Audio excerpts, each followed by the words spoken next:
Hi everyone, I'm Lynn Calangione with the NESAWG Steering Committee, and I'm really excited to introduce Andy Bichlbaum from the Messy Yes Men, to wrap up our conference. I only met Andy yesterday, but I feel like I've known him for a long time because I've been following his work for years. His other Yes Men counterpart, Mike Bonanno, is a childhood friend of mine, and he grew up just south of here in the Albany area. When Andy and Mike met in the 1990s, they took their individual forms of activism to a whole new level. And for those of you who don't know anything about the Yes Men, they're two very mischievous men who've taken on big organizations and corporations by impersonating members of their groups and in public forums, and have exposed different corporate abuses and issues that they feel need to be addressed. And they've documented all of their exploits in a number of films, and they just released their third film called The Yes Men Are Revolting, which takes on the big issue of global warming. And if you haven't seen any of their movies, certainly please go home and watch The Yes Men Are Revolting. It's a great film, it's a really funny film. They also have an organization called the Yes Lab, in which they help other groups who want to take actions on their own issues figure out how to do that. So if you're interested in this kind of change creation, check out the Yes Lab. This approach to creating change may not be for everybody in this room, but they do offer us some important nuggets that we might be able to take back to our own work, which is things like real creative, out-of-the-box thinking, the need for small and large doses of chutzpah and risk-taking in our work, and also the importance of bringing a sense of humor to what we do. And the least of which is that even just a few number of people doing well-planned and well-timed work can make big change. So please welcome Andy Bichlbaum.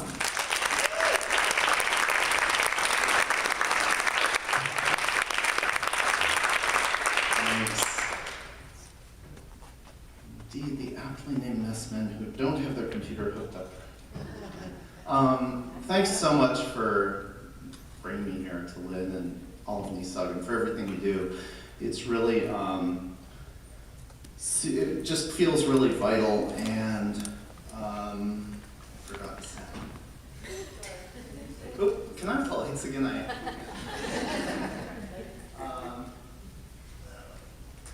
this it? Yes.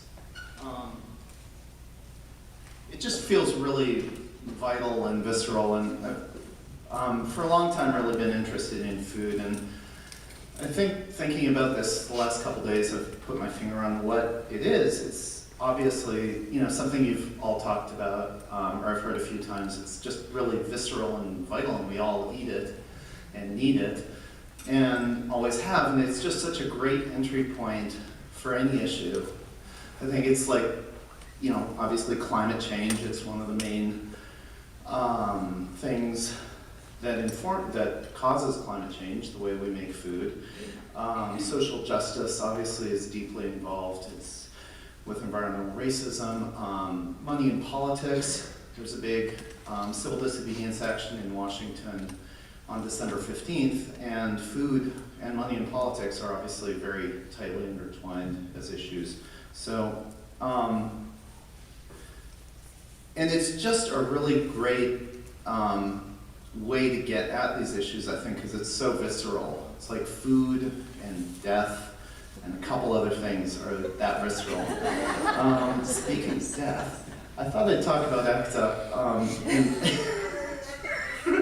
in the 90s, and not totally arbitrarily. I moved to San Francisco in 1990 when ACT UP was in full swing, and it really inspired and influenced me quite a bit. A bit of background, ACT UP started sort of in reaction to this kind of activism. This is the AIDS quilt in Washington, which was a certain approach to activism, which was effective in its own way, but it was also kind of a pleading approach. This was the best expression of that kind of activism, I think, and the most effective and the most resounding and moving. But a lot of gay activism at the time around AIDS was sort of asking government to consider us as humans and asking the public to consider us as real people who deserve to be saved from this killer disease, which was being underfunded by the Reagan administration, was being ignored, and in fact felt deliberate to a lot of people. ACT UP was formed in reaction to that, to kind of say, no, fuck that, we're actually, the word responsible shouldn't be applied to us, it should be applied to government, and just taking it for granted. And so it was a very angry sort of reaction that involved a completely different kind of tactic, like sit-ins, blockades, lying down in the street, stopping the New York Stock Exchange. They actually shut it down. There were also a lot of really creative, visceral, intense actions, like throwing the ashes of loved ones onto the White House lawn, and open casket funerals through the streets, and all kinds of other things. They shut down 60 Minutes, I think this was, or Dan Rather in any case. They just shut down his program. And they also infiltrated the news in different ways. This is a piece that, I can't remember what station it was, but this was a funny piece that appeared right in the middle. Let's see. Oh, it's wrong. And in the nation's capital, more gay rights groups are speaking out, this time with a message of safety. A demonstration by members of the AIDS group ACT UP, known for disruptive protests designed to draw attention to the spread of AIDS. But this morning, something most incredible. They unfurled a giant political message for Senator Jesse Helms. The means for the message, a 15-foot giant condom, which engulfed his Washington, D.C. home. The group protesting Helms' stance against AIDS education. Police were called to the scene, but they didn't arrest him. So that was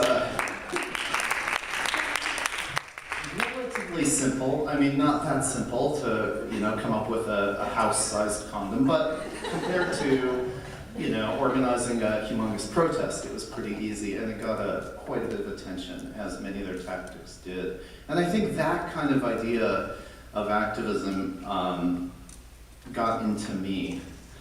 Even though I wasn't super involved in ACT UP, I think it trickled down to my brain. And at a certain point, I was a computer programmer in San Francisco in the 90s, for want of anything better to do. I had to make a living, and I was interested in computers, so I kind of found myself figuring out how they worked and forging resumes and getting jobs that I didn't really deserve, and then doing pretty well in them because I was actually interested in computers. And eventually I got a job as one of the first two programmers for The Sims, which is a popular game now. And I was in charge of the little people who ran around in the game. And they transferred me at a certain point to this game, Simcopter, and it was a much less interesting game, and so I became a disgruntled employee, and they kept pushing me to work harder and harder, as they do, and I resisted in a funny, sort of odd way. I inserted code into the game that made the little people around the game turn into guys in swimsuits who would kiss each other madly. Supposedly predetermined dates that would happen very rarely.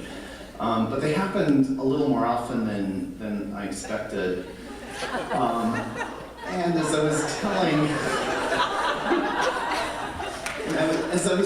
a reporter friend about it, about being fired because of this, it was right. I was actually fired right after 80,000 copies of the game made it to store shelves, which made for a pretty good story. And I was telling this to him, and he just said, oh, that's a great story, and published this, and it became a worldwide news story really quickly, and I discovered the power of doing something idiotic. And then I had to make it make sense, so, because I did care about things, I didn't want to just do a goofy action with no point, so I brainstormed with people to make it make some degree of sense, like it was somehow about gay content in video games. This is a news piece. I haven't watched it in a while, so I'm not sure how good it is, but here it is. It all involves the unexpected appearance of some gay, kissing muscle men every Friday the 13th. Oh, that's it? Okay. Well, that's a relief. It all involves the unexpected... So, let's see, I'm going to skip ahead. Skip ahead a little bit. After that, I really enjoyed the process of getting media and being in the media and being able to use this media opportunity, which fell into my lap, basically, to make a point. And so I started thinking about how to perpetuate that and how to do that more. And it's a very long story, but basically ended up working with the fellow that Lynn mentioned, her childhood friend, Mike, from the Yes Men, and who had done a similar kind of action, but really on purpose, a couple of years before. And he swapped the voice boxes of Barbie and G.I. Joe dolls so that one spoke like the other. And it became this humongous media story that, there was an episode of The Simpsons about it. And so we had a lot in common, and we worked together, and we did stuff, and we had a website, and so on and so forth. And then 1999 came around. This was the Battle of Seattle was looming, and everybody knew that tens of thousands of people were headed to Seattle to shut down the World Trade Organization, which was really, I don't even need to tell you how global trade influences has an effect on food, but it has an effect on everything, and we wanted to get involved in this issue, as pretty much all activists did, and we couldn't go to Seattle, so we did what we knew how to do at the time, which was make websites. I was playing around with copying websites. This was 1999, so not many people were doing this, and it amused the press. So I set up a fake website for the World Trade Organization that looked just like the real thing, but contained some satirical takes on WTO policy. And the idea was, it was just a kind of joke. It wasn't really intended to be a giant action of any sort. It was just like, well, gotta do something. There's this big protest happening, let's do something, and this is what we know how to do, let's just do it. And what happened was, the WTO reacted, and this was a huge surprise, they actually was, and nobody read it. So they actually emailed us, their head of PR emailed us and said, look what you guys made us do. You made us write a press release about you. Don't you feel terrible? And we felt so terrible, we emailed thousands of our closest friends and told them about it, with the result that articles were written about it. People found it very funny. And because of these articles, you'll see they mention the URL of the website right next to the words WTO. And because of how search engines worked at the time, that meant that people would search on WTO and sometimes stumble on our site, especially when the real website wasn't working very well, which websites often didn't at the time. So we started getting a lot of email intended for the WTO about global trade. So we had to become instant experts in questions of world trade and how it worked, so we could answer authoritatively in the WTO's voice. And we got into these very long conversations, and it was a lot of fun. We basically really figured out what we thought about this and how it worked, and how to boil down WTO's ideas to a single point, which was basically if you let the rich do whatever they want, things will work out great for everyone, including the poor. And I think you can take that philosophy, and that's basically the excuse that neoliberalism has to this day for why it's great to let Costco and so on do whatever they want. And then we got this email one day. So this was the real turning point. This was for a law conference in Salzburg, Austria. And they wanted the head of the WTO, whose name happened to be Mike Moore, to speak. And so we got this email and basically freaked out and sat on it for 3 months before we realized, well, actually the first thing we did was forward it to Michael Moore, thinking it would be funny if he went instead of Mike Moore. No response. And then we basically just sat there, it sat in our inbox for 3 months until we remembered it and realized we could go ourselves. We could just say, Mike Moore can't come, but we'll send a substitute. And we looked up a name in the Vienna phone book, Andreas Bichlbaum, a friend of ours did, and that was me. So we went and delivered a talk to this conference of lawyers as the WTO, and talked about how basically there was a big problem with that was getting in the way of free trade. Like the WTO is all about, was, because it was more relevant then, but still is, I suppose, all about letting corporations do what they want, regardless of what the government of a country or locality really wants, or what's good for people.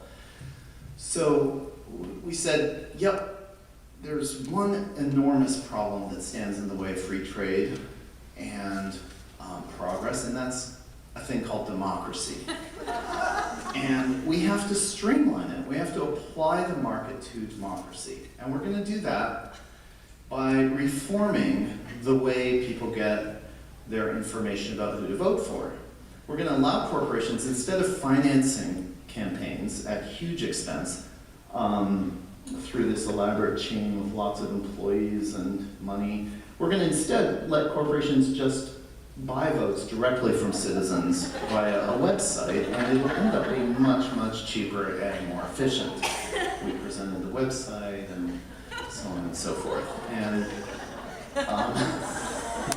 so this was the way we got started. We just thought, you know, we'll go to this thing and we'll get a reaction. They will understand that we are making fun of them and of the WTO. Maybe they'll put us in jail, but we brought along a camera to film the whole thing. And so we'll have something. Instead, they just sat there and asked polite questions. A couple of them were, you know, dubious about us, doubtful of our perhaps whether we were real, and also whether they liked what we were saying. But most of them just sat there and applauded and asked polite questions, and we had lunch with them afterwards and the whole thing. And so we had to turn that into a video, which was an excruciating process. It would have been really easy if they had just slammed us in jail. We would have just put it up and said, look, here's this funny thing we did, we provoked people, and now we're in jail. Please contribute to bail us out. We then, in a world where the headquarters, we then ended up doing this. We ended up getting more and more invitations over the years, following that, over the next couple of years, to the WTO from conferences.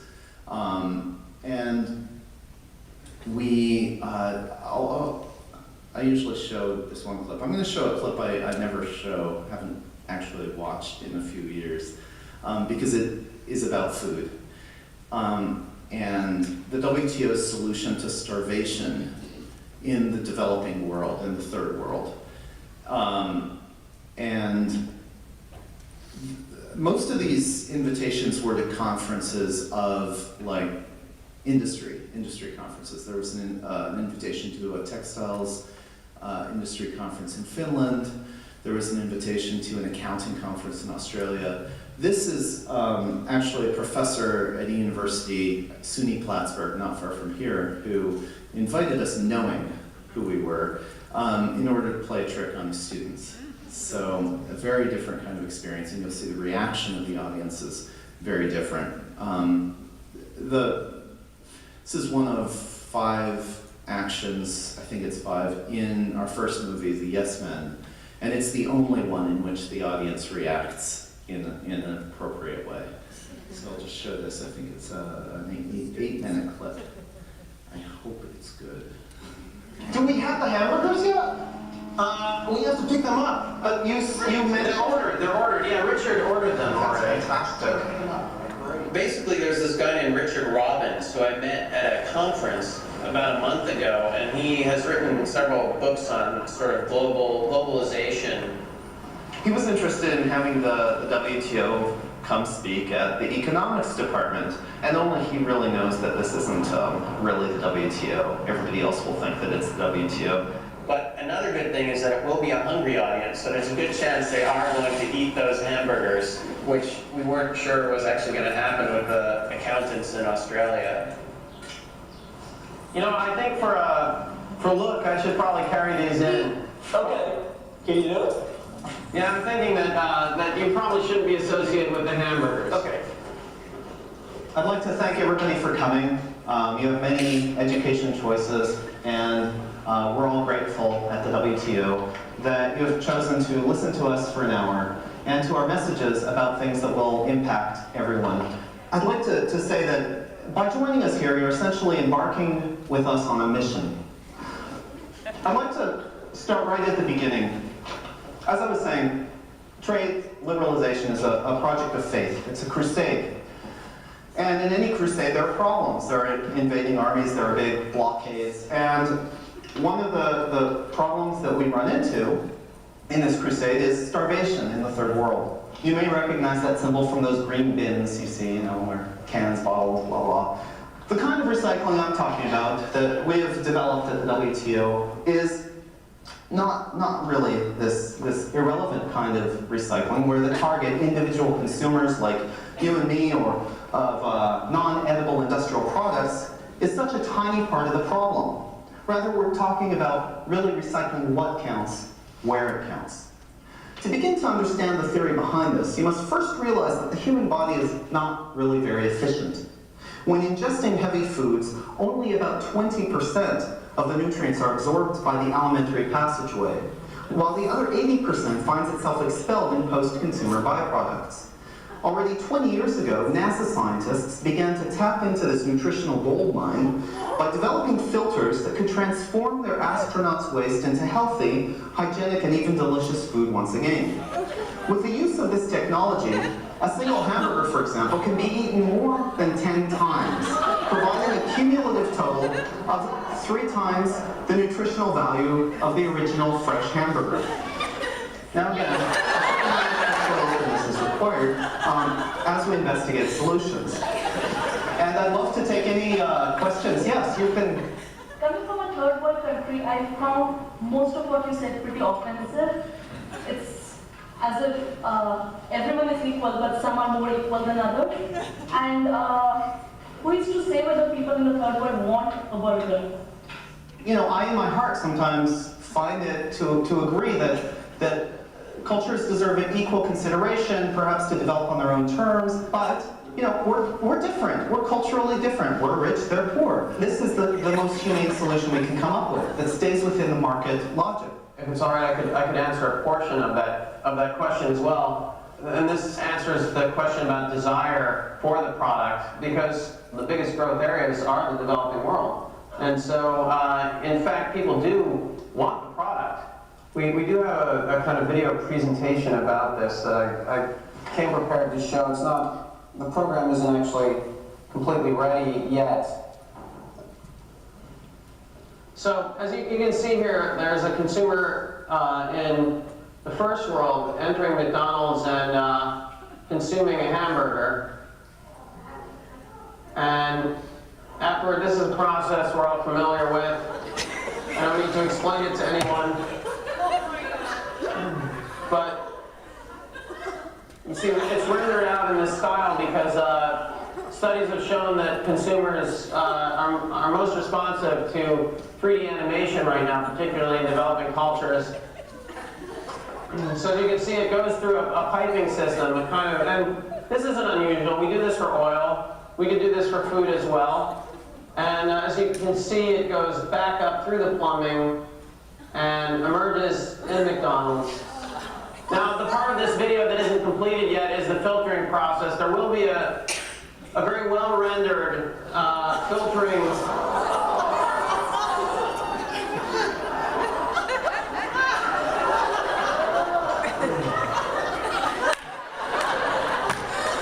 And as you can see, this might answer somebody's question from before, but at the McDonald's in a developing country, and in fact in this country as well, you'd be able to choose in the number 1, number 2, number 3, number 4, number 5 would no longer refer to combinations of food, but rather just the number of times the product had been recycled.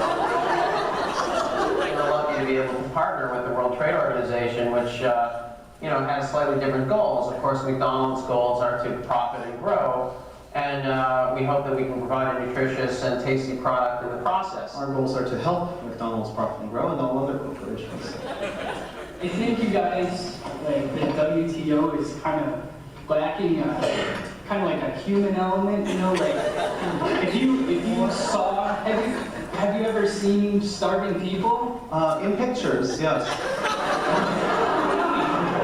If you saw somebody starving to death, you would probably think a lot, like that would kind of hit you in a sensitive, place to say like, oh, maybe budgets and money and this and that don't really mean as much, and actually like feeding people means a little bit more. Yeah, well, it is true that there's a personal side of it that I have to say in the WTO there are questions that we have about this as human beings, but we're not as subject. We have a kind of firmer grasp on theory. We are able, fortunately, to simply direct world trade in a much more theoretical way in collaboration with our colleagues at the largest corporations. So, yes, probably if I went to these countries, I'd feel, I'd think about things a little differently, perhaps, but at the same time, I don't think I would forget all my schooling. I don't think I would forget, all these theories and so on. So. Perhaps one day I'll do that. This is a moneymaker, correct? Yes. Well, it's a moneymaker, starvation solver, sure. And how much does McDonald's pay you to come here and speak this garbage to us? This mouse with an ear growing out of its back. Yeah, we're trying to get around cultural and legal implications of cannibalism and basically asking us to recycle shit. I think there's no different behavior. I mean, you don't have one on the sexual, I think. That's all. I mean, I can't believe the coffee is run by you guys. I can't help but feel hurt. When I eat my hand with my foot, I'm actually bed. The people you're talking about, people here, I'm not about people. I see people, we're giving them homework, we're giving them shit.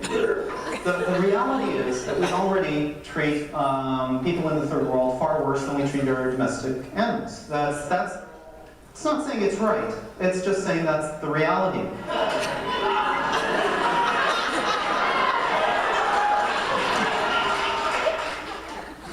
Do we have a hammer?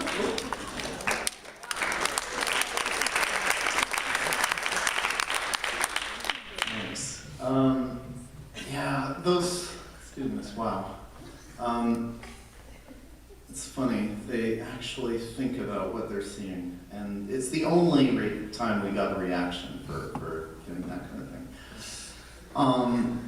So we made a movie, and then we made another movie. I'm not going to show any of it, but that one is The Yes Men Fix the World. The first one was The Yes Men. In The Yes Men Fix the World, we started working with organizations. Somebody at Greenpeace reached out to us, suggested we do something around the Bhopal catastrophe in India and Dow's responsibility for it, which they never admitted. And you can see both of these. Well, you can see the second one online. I think you can see the first one online somehow, or if you know a little bit about BitTorrent, I think you can probably find it. It might be out of print. as a DVD, and I'm not sure anybody actually watches DVDs anymore. But because of the success of the second movie, the success of the actions that we started having, the ones in the first movie, we got a certain amount of notoriety and had a good bit of fun doing them, made some good media stories. But the second one, when we started working with organizations on things, we found it just blossomed to a completely different level. The action we did with Greenpeace around the Bhopal catastrophe, basically I ended up appearing on the BBC in front of what they said was 350 million viewers, and they thought I was from Dow Chemical, and I just took full responsibility for the disaster on live television, and that resulted in hundreds and hundreds of articles in the US press. I think Greenpeace counted 600. And a couple of the other actions in that film were also not quite that big, but big. And it was also a lot funner. It was also a lot more, well, it was funner and more empowering for us to work with large organizations who would really do the research and figure out the right angle, the right campaign angle, the way to actually have an effect. And so we just started doing that entirely. We started working with organizations. And after that, we founded a sort of workshop system called the Yes Lab when I was at NYU. We had a number of brainstorms with local organizations, including Food and Water Watch and Slow Food at one point. Out of that brainstorm came this project. This was around fracking. And these stickers, we made these stickers that appeared all, and printed them. It was when there was this fight to get Cuomo to extend the moratorium, in fact, ban fracking instead of just have a moratorium on it in New York. And as you know, that succeeded. That movement succeeded. This was a little blip we added to it where we made thousands of these, or I should say we, by we I mean a group of students and activists and us at the Yes Men.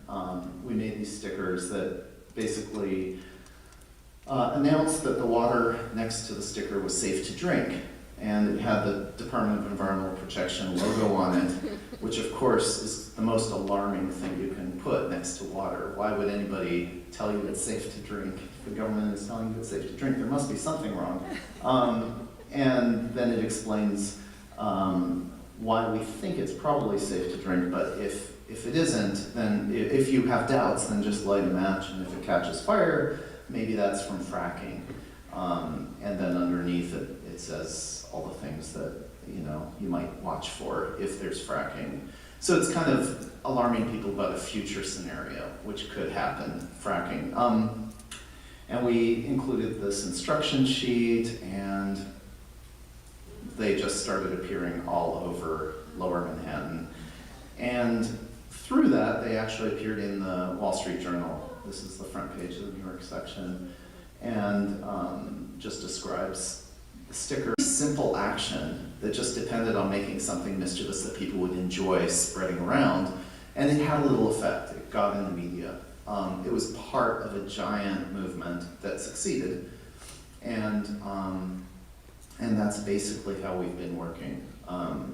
Working as parts of movements that are already underway, trying to add a little light touch to it, a little direct action with humor. Here's another example. This was when there was this was the stop and frisk in New York, the stop and frisk policy of the New York Police Department. They would stop and frisk 600,000 people a year, mostly in places like the Bronx, and it was just obviously a racist policing policy, racial profiling. And we did a brainstorm with some people who were opposing it. Again, an ultimately successful movement. And threw out various ideas, and one idea really revolted everyone in the room. It was just like, no, we can't do that. I mean, revolted and made us laugh at the same time. And so I recognized that's the right idea. That's the one. And the organizer didn't want to do it, but I said, just take it back to your communities and see what they think. And they loved it. So it happened, and here's a little news piece that resulted. Well, it seemed like a joke from the start. If you are stopped and frisked 3 times by the NYPD, you get a free Happy Meal. Well, it wasn't fake, but the ad and the website where it came from spread quickly online and had some believing it was true. Eyewitness News reporter Kristen Thorne shows us what happened and who was behind it. That's why we're excited to introduce our new 3 Strikes, You're In initiative. While the NYPD can't stop using stop and frisk, McDonald's can help police reward law-abiding citizens. McDonald's and the NYPD teaming up to get guns and drugs off the streets seems strange. Well, it should. It's part of a spoof website called 3strikesyou'rein.org. Every time you are stopped, frisked, and released, simply fill out your name, ethnicity, date and time of stop, and the officer's badge number. After 3 stops, you're in. Bring your completed voucher to your nearest McDonald's and exchange it for a free Happy Meal. People talk about broken window policing, but we'd like them to think about issues like what happens in a young person's mind when they know that when they leave the house, they're targeted. Jerry Goralnik and NESAWG Durant created the site. They're with a local activist group called People Enraged by Racial Policing. The NYPD stops and frisks some 600,000 people every year. Critics say it encourages racial profiling. The department says it's a vital way to reduce violent crime. We wanted to make the connection between race and bias-based policing. What's disturbing is their satire could actually be taken as real. Goralnik and Durant put it to the test, sending one of their own into a local McDonald's with one of the fake vouchers. The manager looks at the voucher, ponders it for a second, and then puts in the order. We reached out to the NYPD about all this, but they didn't get back to us. A spokeswoman for McDonald's says she's glad we realized this entire thing is just made up. As for the site, 3 Strikes You're In, it was taken down within hours of being posted because of a copyright infringement. In Sunnyside, Queens, Kristen Thorne, Channel 7 Eyewitness News. So I love that piece because it really demonstrates the best, the way we work, and ideally. We basically give journalists an excuse to cover important issues. It's, you know, they knew the instant they got the press release that it was fake. We like to fool the media, but it's more important to give the impression that somebody could be fooled by this, so that then they have a story. And that's basically most of what happens. It's in the reveal of the hoax that most media happens, most effective media happens. And so they received this and immediately knew they could make a story out of it.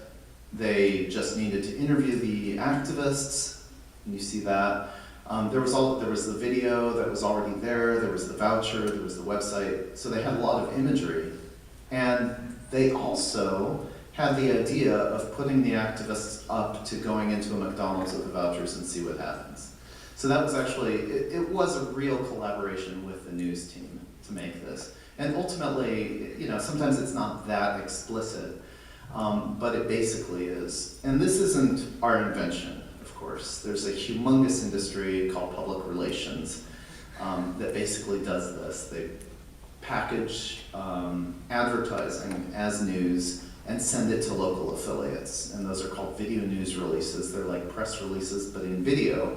And they look just like news, but they're about a product or an issue, sometimes a candidate, and it's buried in there. And the local media is so strapped for time, and they need to put so much stuff on TV that this works, and something like 30% of what you see on the news in local markets is actually corporate produced. So we're just doing the same thing, not quite as well, you know, giving the media a little more work. If we were really professional, we would have just packaged that whole thing instead of giving them just the elements, but it still works sometimes.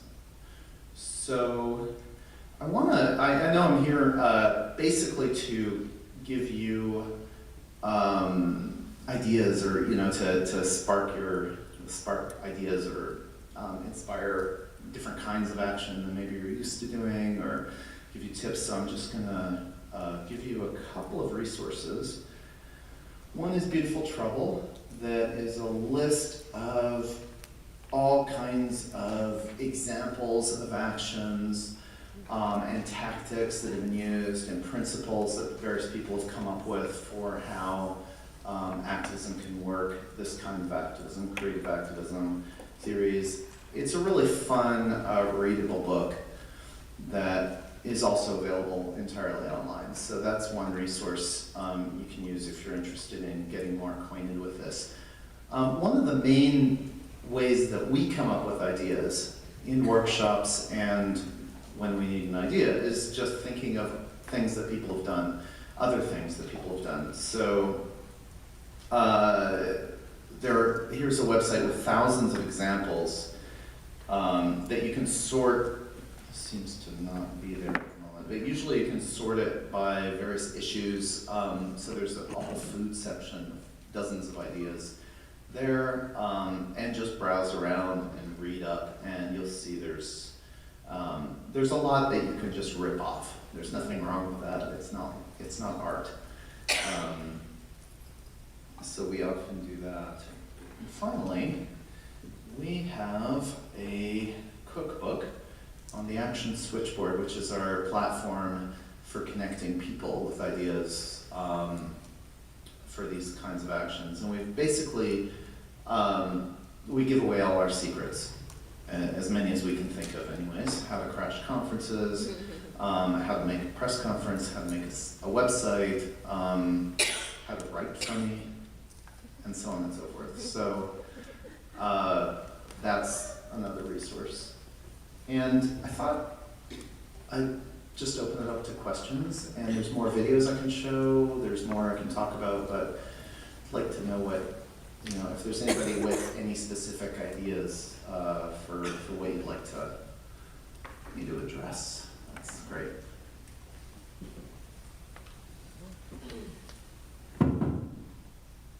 Video.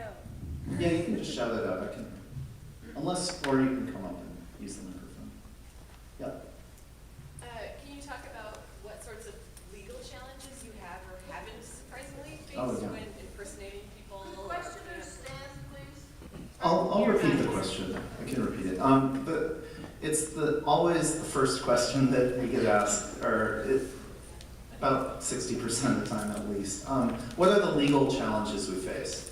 What are the legalities of doing this kind of work? And that's pretty much it, right? Right, or if there have actually surprisingly not been.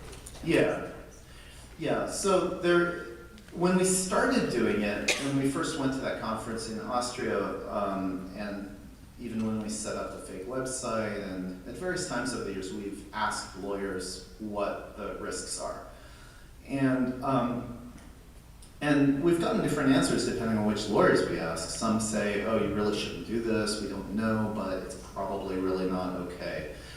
There's this law, there's that law. And it's true, if a corporation wants to sue you, they can. In this country, it's just open season. But other lawyers said, well, yeah, we don't know, but do it, because we think you're actually on fairly solid ground. And if something happens, we'll defend you. So there's a whole plethora of lawyers that are eager to defend activists on various issues. So we work through mainly the Electronic Frontier Foundation when we have a problem, which has actually only ever happened once. And you can see it in our latest movie. In 20 years, we've only ever had one problem. And it wasn't a problem. It was actually, I'll tell you more about that in a second. But they've been our go-to lawyers, and they reach out to other lawyers if we need it. And we found no lack of legal help, the kinds of things that we do. Can we find them on your website? EFF? Probably. But you can also just Google EFF, Electronic Frontier Foundation. And the one problem we had was with the Chamber of Commerce, the US Chamber of Commerce, which is actually not a government organization. It's the world's largest lobbying group. And in 20 years of doing this, we've gone after corporations and government entities of all sorts, and none of them have ever sued us, but they did. They actually filed a lawsuit, and we were so excited because that can really just catapult an issue into the limelight like nothing else. There was a case called McLibel.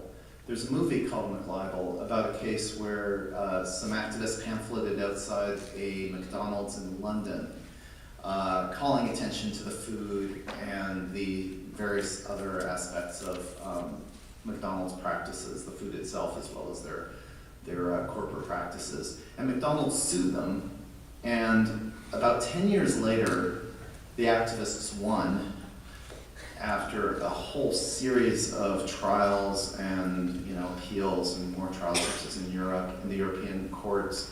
And it ended up being the public relations disaster of all time for McDonald's. And it's actually why they started putting salads on their menus and things like that. So big deal, but salads on McDonald's menu.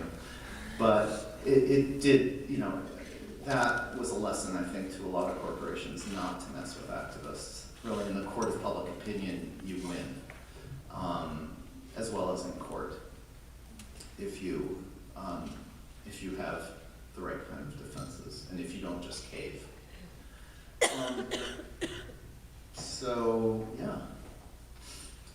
We do find, though, working with organizations, usually they don't want their name associated with the action. So the way we've tended to work is to engage with a few activists within the organization who temporarily step outside, and we work with them and create a fun group. Like in that piece, you see at one point the news commentator says, "People enraged by racial policing, perp," which was totally made up. It was not the name of the organization at all.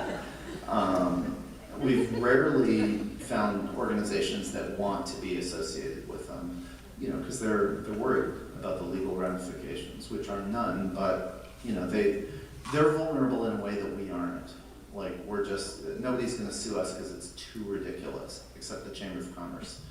Andy, do you have the clip of you impersonating the chamber? Oh, maybe. That would be really funny. Right?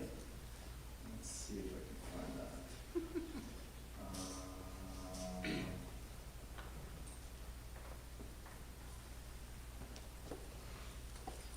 Chamber. Yes, I do. Let's see how long it is though. It's 8 minutes. Yeah? Okay.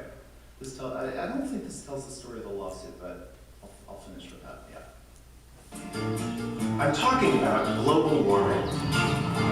We all know what's up.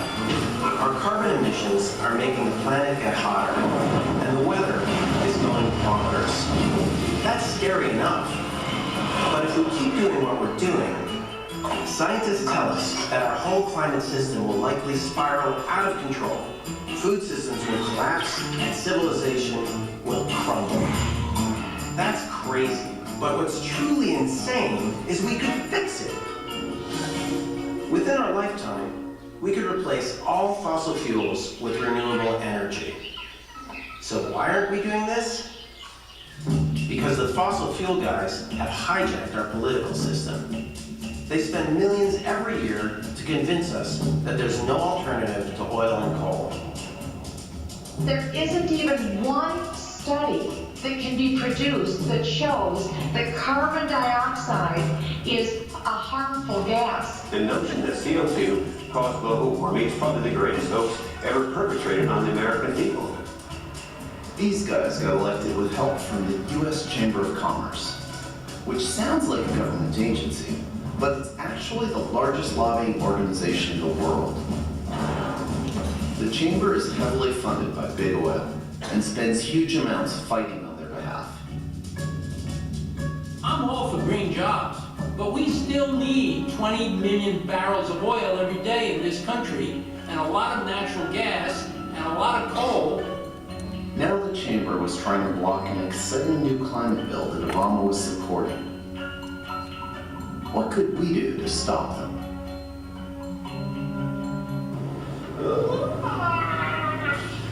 Today's momentous decision indeed comes after a difficult period. In business, I'm going to change this slightly. Oh, seriously? What does that mean? We're supposed to do this alone? We had rented a room at the National Press Club so that DC journalists would show up for our big announcement. This is the about 20th time I've done this probably, and just as nervous as ever. Thank you for coming today. Today, the Chamber is announcing a decisive step forward for the future of American business and the free enterprise system itself. To speak to this issue, I'd like to introduce to you Mr. Ingo Sembra, Chamber spokesperson, and speaking on behalf of President Donnie. Thank you very much, Sheila, and a good day to everyone. In business, as in life, we sometimes don't look ahead. Climatologists tell us that if we don't enact dramatic reductions in carbon emissions today, we could begin facing the propagating feedback loops of runaway climate change, which would mean a disruption of food and water supplies worldwide, with the result of mass migrations, famine, and death on a scale never before imagined. Needless to say, that would be bad for business. There is only one sound way to do business, and that's to pass a strong climate bill quickly. What we need is simply a carbon tax. Mother Nature means business, and we do too. Been a reversal on climate change from the U.S. Chamber of Commerce. The U.S. Chamber of Commerce is now getting ready to throw its weight behind strong climate legislation. And wants a carbon tax, if you will. Andy was impersonating the chamber at the National Press Club. But since I was running late, I went to distract them at their actual offices.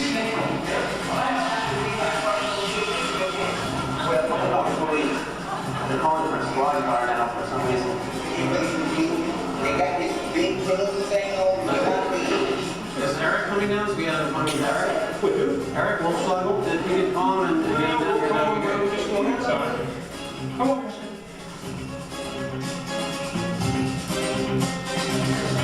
Dave Gardner from Washington Post. Is there a sense from you guys that this is an inevitable thing and so you should get in to try to make it? Okay, I'm Eric Wolfschlag. I'm with the U.S. Chamber of Commerce. This is not an official U.S. Chamber of Commerce event. I don't know what pretenses you're here, but this is a fraudulent press activity and a stunt. Who are you really, Do you have a business card? Are you with the U.S. Chamber? I do. Can I see your business card? Can I see yours? Are you here representing the U.S. Chamber of Commerce? Yes, I am. Okay, well, I work there, and you do not look familiar to me at all. Could I see your business card? Yes, I am. This guy does not represent the U.S. Chamber of Commerce. No. If you would like to have a press conference, you can have your own press conference. I just spoke my position. What is your official title of the U.S. Chamber? I'm the assistant to Mr. Donahue. Okay. This guy is a fraud. He's lying. This is, a stunt that I've never seen before. So if you'd like to actually talk to the legitimate Chamber of Commerce, I've got... Show me your business card now. Show me yours. They both look like imposters.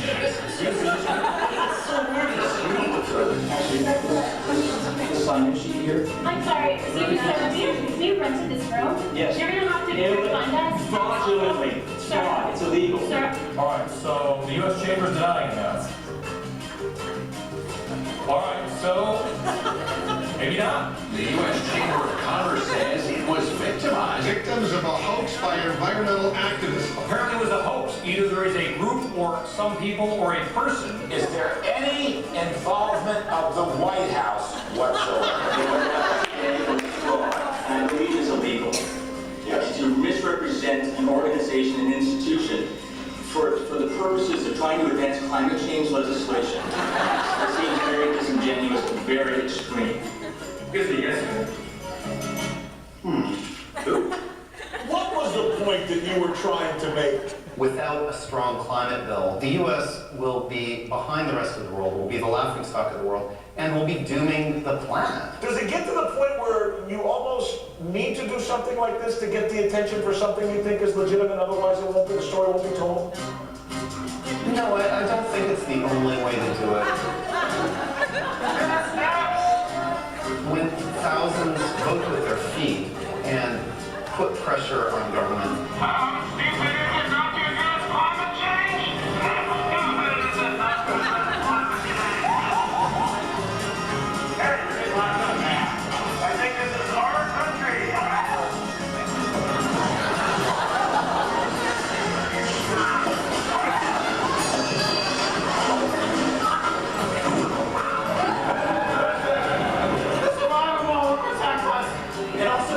Against arrest, I think. I am not really sure.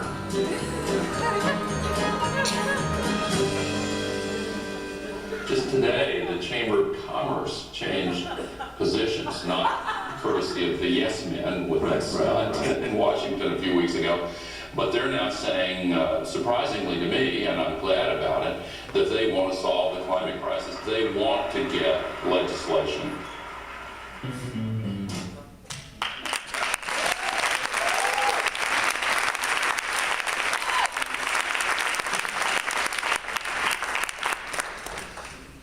Thank God the PR guy barged in. Can you imagine what school do you go to learn that you're supposed to barge in and interrupt somebody else's press conference? It really worked. We would have gotten a decent amount of press, I think, just because we fooled Fox News and so on and so forth, but that just really got massive attention. If you can get a rise out of your opponent, something that they do, you've won.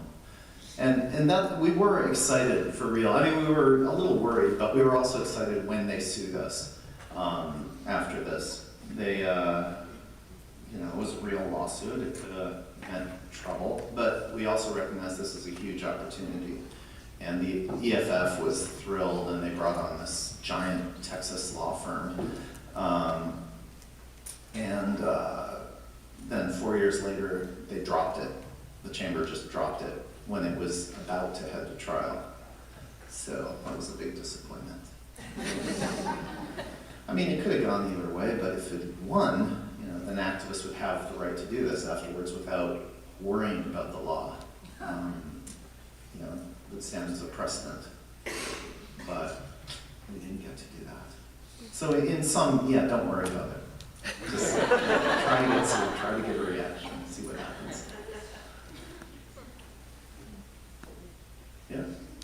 So at the end of the Voldy movie, there was one last scene, and I just remember the drumming and the circling up of people. They really fell for it. I mean, that was just, Yep. In this, it was a Homeland Security conference, and I had this preposterous wig because it's, long story, but we went to this Homeland Security, we got ourselves invited to a Homeland Security conference by promising them Colin Powell. And of course, Colin Powell didn't show up, and I did instead, and I was from the Department of Energy, whose chief has a hairdo just like that. We also thought this would disguise me somehow. Completely ridiculous idea. It does not disguise me at all. But we thought, well, I'm recognizable a bit and don't want to risk people seeing, figuring it out. So a wig. And this was actually made by RuPaul's wig maker. And we thought that'll ensure that it's a great wig and it really looks like a man's, what's his name? The head of the Department of Energy's hair. But I think he delivered it at 7 in the morning after a night out and just, threw it together. So it probably wasn't even original. Anyways, we gave this talk about how we were going to redo energy in the United States by 2030, have 100% renewable energy, situate the windmills and much of the energy, the solar and wind on Native American reservations as partial reparation for genocide. And we worked on this idea with a fellow named Gitz Crazy Boy, who's a campaigner in the tar sands area of Alberta, Canada. And, he had the idea of getting everybody in the room to do a Native American round dance in support of renewable energy. And we just thought, no, you can't do that. It's a great idea and it would be really funny, but you can't do that. And he said, no. The people in the room will be typically racist. They will be just averagely racist and they will do anything I say. Because they want to be, mystical and Native American. So it worked. They actually got up and, let's see, just a second of it. Here it is. Yeah, they get up, they put on these native headbands with a little windmill. And then this other fellow. Ladies and gentlemen, excuse me. I composed this song for this occasion. I made it a simple song so we can sing it together because it's not just my song, it belongs to all of us. Way-ah-hey! Way-ah-ho! Way-ah-hey! Way-ah-ho! Etc. He's a comedian named Tito Ibarra, and he sings authentic songs, and he made this one up for the occasion. And part of it, I think, is just, they feel like, well, a Native American is asking them, they had better do it, and so they stand up and do it. But also, afterwards, they came up in droves and gave me their business cards. And some of them expressed like deep emotional connection with it, and so thrilled and happy. And it's a real lesson. Like we often think the people at these corporations are really, we forget that they're actually they don't necessarily agree with the corporate line, or they just do by default. They just do and they don't think about it. But presented with a better way of doing things, they would be happy to. It's just the system is so strong that they can't do anything about it. So I think it doesn't actually do any good to appeal to them. This is like people in the corporations, clearly being happy about it. But I think it's also a message that it doesn't matter. Like you appealing to people within corporations is a bit irrelevant because they're part of a system and they have no say about it. But as soon as we get that system to change, they'll be really happy. And so that's it's sort of a message about, It was a nice message at the yeah, that there is hope. So, really effective. When I watch these clips, my palms start sweating, and like you're talking about visceral reactions. So that kind of revolting, but really stimulating kind of thing. So I have a question, because the thing that always impresses me when I watch your films, and it was in that clip that you said, I've done this for the 20th time. There's always a lead-up shot of you being nervous, like walking to the set, and you're like, and you see that personal side. So how, when you feel that nervous, how do you work through that? How do you, trick yourself? Because it seems like you've got some sweaty palms, or like you're coming up against confrontation. You're about to do this thing. Either you don't know what's going to happen, or it's just going to be really in your face, direct confrontation. So for people in the audience that might want to engage in this kind of thing, how do you work through those feelings and ignore your sweaty palms? Yeah, well, you don't ignore them, you just notice them. Sweat. You just, the thing I do is repeat to myself again and again why I'm doing it, that it makes some sense. And working with a bunch of people who are under that same delusion enables you to kind of just keep going. So it's a support thing. You work with at least a couple of other people who are into it, and you support each other in it. You know, you figure out why it makes sense, and it does. I said delusion, but it's actually, you know, it does make sense to do it. And you just kind of support each other. And when I'm doing this and I'm incredibly nervous, I just remember, well, there's this room full of people that I was with last night brainstorming this, and we all know it makes sense, so it makes sense, and I'm not going to rethink that anymore. And, you know, I think about the issue and, you know, who's on the receiving end of this stuff, what climate change means, and then also I just tap into how much I enjoy doing it ultimately. Like, I just remember when I stand up there, I'm not going to be nervous anymore, and that miraculously happens. Like every time, even when I was on the BBC as Dow in front of 300 million people, I just was not nervous. It was just like having a conversation. And I got to say these things and make all the jokes that I'd written down word by word. And so, yeah, it's a bunch of things like that. But mainly it boils down to support, having close friends that you work with and that are, you know, close and less close, but like people that are on the same page with you.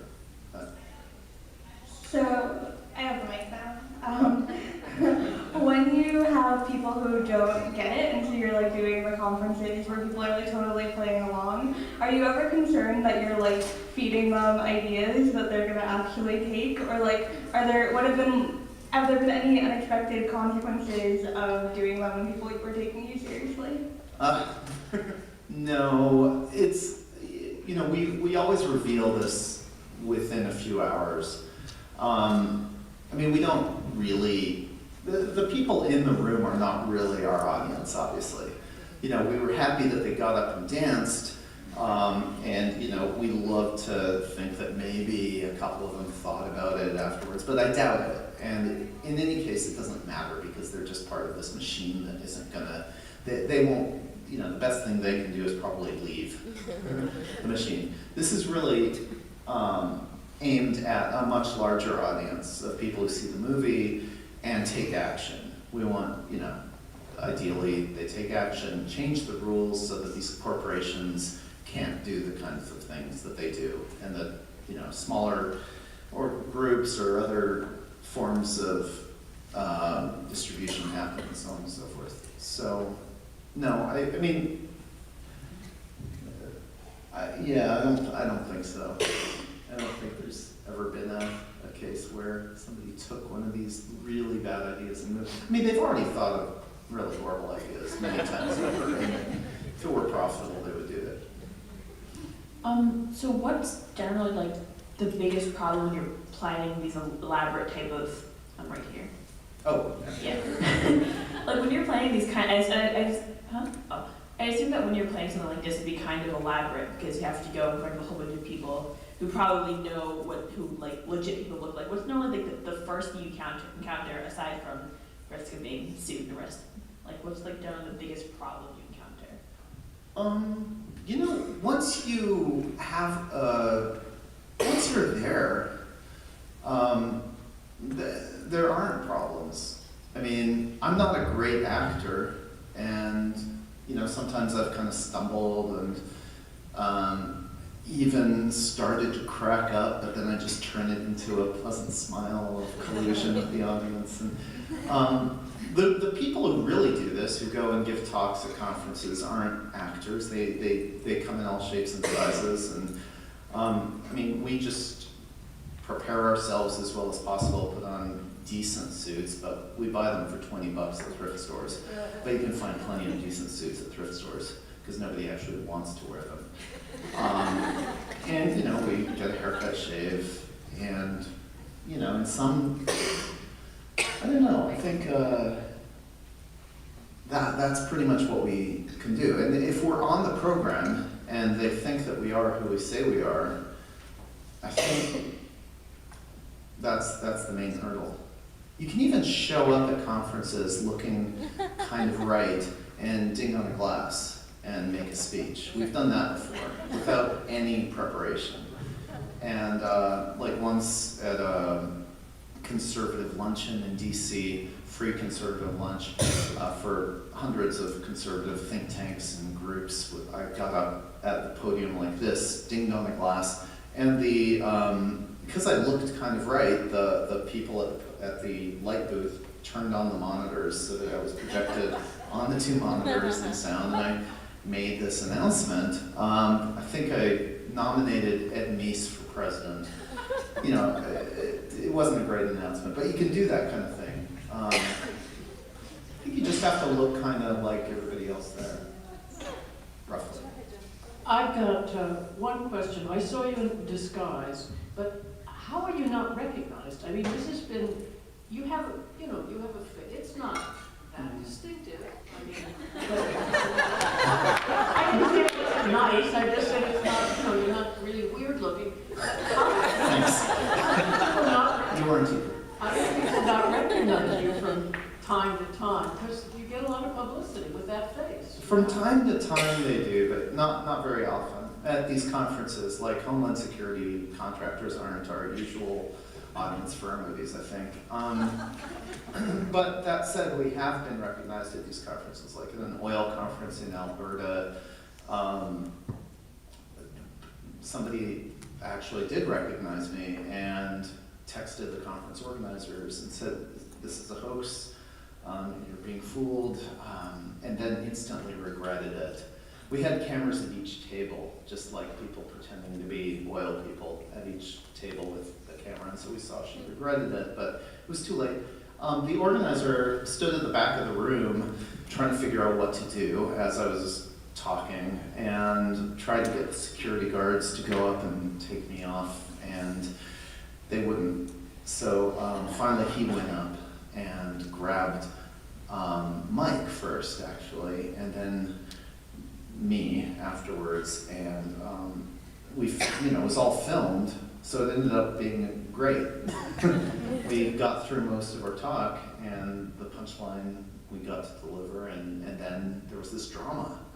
So it's for the camera, ultimately, these kinds of things. I was going to just say, in some elections I've worked on for real lefty candidates, we had troops of people showing up in gowns, and they were millionaires for the opposition. I think some of it came out of the millionaires for Bush. But it's a great way to get attention for those candidates that really want to support the one-percenters. And being that we're coming up on presidential and congressional races, it might be something that, it's not illegal, but it brings a lot of publicity to the issue of the one-percenters. Yeah.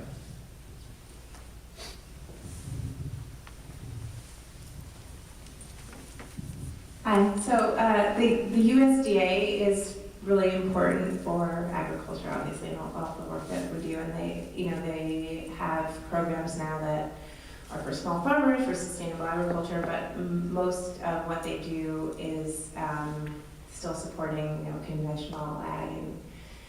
And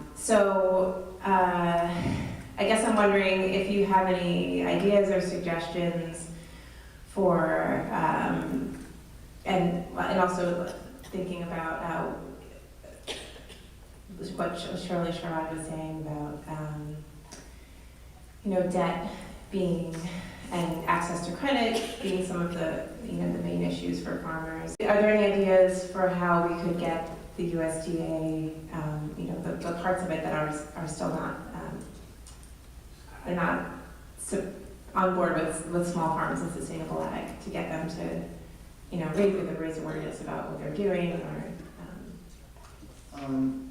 Well, I'm sure there are things that you could do to draw attention to that and get people outraged about it. But one, I think starting local is really good with these actions. Like doing something that's really, there is a pathway to change, and you could actually see it, maybe even something that already has some momentum. Like in the US, I don't know that much about how food issues are being fought for legislatively in the US, but I know with climate issues, like fossil fuels, there are a number of communities that have outlawed fossil fuels, which is completely unthinkable at any higher scale than the community scale. And in New York, with fracking, it was banned at the state level, but that only happened after a bunch of community actions over a period of years. So I think starting with something local and figuring out, you know, a pathway to its achievement. So with that, if there's some local initiative that, you know, is on the ballot somewhere, figuring out an action to support that, to draw real attention to it. There's an example, a really amazing example, the Troy Library. If you Google Troy Library, it's this group that basically there was a library being threatened in Troy, Michigan, and they did a very local action that made everybody think that they were going to have a book burning party after it was closed. And there was so much outrage over that, and then they knew what to do with that outrage, that it actually swung the vote, they think. That sort of thing can happen at the local level, especially if there's a movement that's already behind it. Like with the water thing, you know, we joined the fracking thing in New York. We joined once there was already a ton of steam, so it didn't really, it was a drop in the bucket of that movement. With the 3 Strikes You're In, that was also just a part of that movement that was already ongoing. With the Chamber of Commerce, there was already a giant movement opposing the Chamber of Commerce, trying to stop them, and there were corporations leaving them over this. So, you know, these actions in themselves, they're just a little part of something that's already got to have a bunch of steam. And so I would, yeah, recommend finding a place where something is happening locally, even if it doesn't seem tremendously significant. It can really have an effect and snowball and make a change, you know, trickle up. Andy, I'm looking at the time, so we should probably maybe one more. Yeah, and then could you end with the round or some kind of the music, the fun? Okay. I'm just. Yeah, I'll end with the, yeah. I just wanted to say that I've been a big fan of the Yes Men for years and years, and it's thrilling to have you here talking at NESAWG. I'm delighted that you came. I have tremendous respect for your courage and for your outrageousness, and for the fact that you've been consistently funny in the protests that you've made. I would love to encourage you to take on more food issues, because I think there's a lot of great ground of completely unbelievable and outrageous things that are happening in our food system that I would really like to see the Yes Men tackle. And I know you're supposed to be encouraging us to do this ourselves, but I would also like to encourage you to explore that a little bit further. Well, I mean, it really does depend on you, whether we can get involved. Like the chamber action, for example, was actually a group of young climate activists who said, you know, we had this idea, we wanted to do something, but we didn't know what, and we thought, around this climate bill, and we thought the Senate was a good target. But they actually came to us and said, we want to do this thing against the chamber, we want to set up a press conference. We had never set up a press conference, we didn't know how to do that, we had infiltrated them. But, you know, it really was it was their idea. And what we can do is, like, do a workshop, and if a great idea comes up, you know, we'll tell you how to carry it out and put you in touch with people we may know and, you know, give you tips and stuff like that. We can certainly do that, but we can't just do an action. That's not how we've worked for the last 10 years. So, in the movie, you know, it's a fiction. It looks at the latest movie. It looks like a documentary, but it's actually a fiction, and a lot of those details are just left out for the sake of the storyline. But a totally different movie could have been made with us just as, you know, joining into these things in the middle and giving advice, which was the reality of it. Like the chamber thing, this round dance was probably the only one where we actually just set out to do it and did it ourselves completely. Mainly because we needed a concluding scene for the movie. But generally, yeah, so we'll be happy to work with you, you know, collaborate on the brainstorm and that sort of thing. But we can't just do it.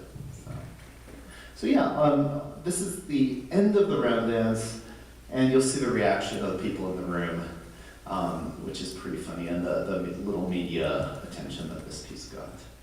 It would be worthwhile, I think, an opportunity perhaps, chat with you or your staff. What would deem appropriate? What kind of effect do you expect this to have on facilities? This is ultimately going to benefit the economy tremendously. Good. Thank you. Thank you so much. I'm going to make it free for you. So, yeah, I have a lot of sisters and a lot of grateful nieces and nephews. Definitely we're partnering with Roman. We're a large business, but I'm very interested to see how we support this novel cause. It's fantastic. He's so excited. It's outstanding. Feel really good. He's a very emotional man. I was surprised to see someone from Northrop Grumman acting so excited. You weren't talking about weapons, you're talking about renewables. You know, surprisingly enough, most people are not megalomaniacally insane. People who work for Northrop Grumman, and if they're given the opportunity to do what they actually believe in their hearts is the right thing, they go with it. The fact that we could get all these people that we think of as being from the dark side, like dance in support of renewable energy, is that there are very few people who actually want us to continue on this fossil fuel path, and we have to force our leaders to actually do what we need them to do, and then people will follow, except for a few oil company execs. Good stuff. Thank you guys. Don't forget that song now, you sing it anytime. Can getting a room full of defense contractors to dance for energy revolution actually change the world? Not on its own. But what we've realized is being part of something much bigger than ourselves is the only way to keep going. And that's how we're going to win this fight. That's it.